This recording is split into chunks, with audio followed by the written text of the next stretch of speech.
You know what's a great experience for an academic writer?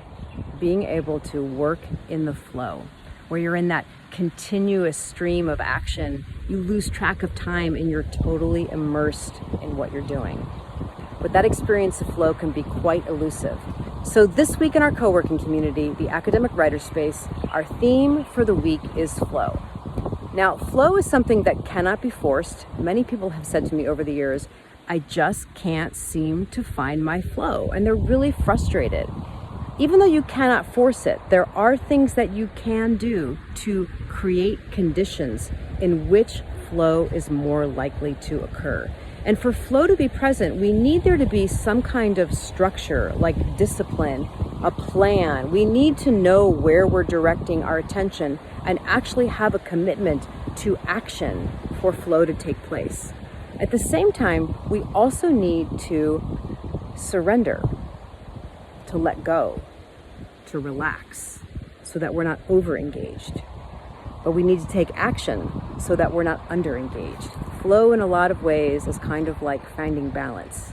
It's always changing, it's dynamic. So if you want to increase the odds this week that you experience flow, here are some things that you can do. First of all, have a plan. Have a really clear plan written down with very specific actions for you to take, no matter how small. It makes a huge difference if you know where you're planning to direct your attention and where you're not directing your attention. Otherwise, it's really difficult to get into a flow state. By the way, this is the wind here in Kauai, so I know I look like I'm standing behind a giant fan, but I'm actually just at the ocean. In addition, you really want to set up your physical environment. Your physical environment. Do you have the materials, digital and paper materials, books, articles, pens, paper? Do you have the things that you're going to need to sit down and focus and concentrate and work? If that stuff isn't there, it's going to be harder to get into a flow state. Make sure you minimize distractions. Put your phone in a different room. Turn off sounds and notifications that pull your attention away from that continuous stream that you want to be in. And practice monotasking. Practice doing one thing at a time. See what happens when you engage fully around one activity where you're surrendering your attention over to only one thing at a time. It can make a huge difference, honestly, in your productivity and the quality of your life if you just learn to monotask. When we multitask chronically, we move ourselves away from a flow state. Learn to let go of writing perfect sentences. Perfectionism and flow states are not compatible. If you want to get into a flow with your writing, get in touch with the ideas you're trying to communicate to the writer.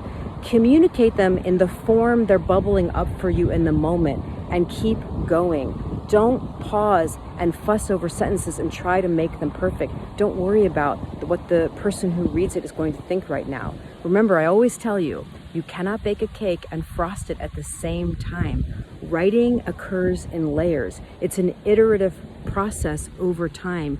And if you embrace that and you allow it to be, you're going to have a much better experience with writing and experience a lot more flow.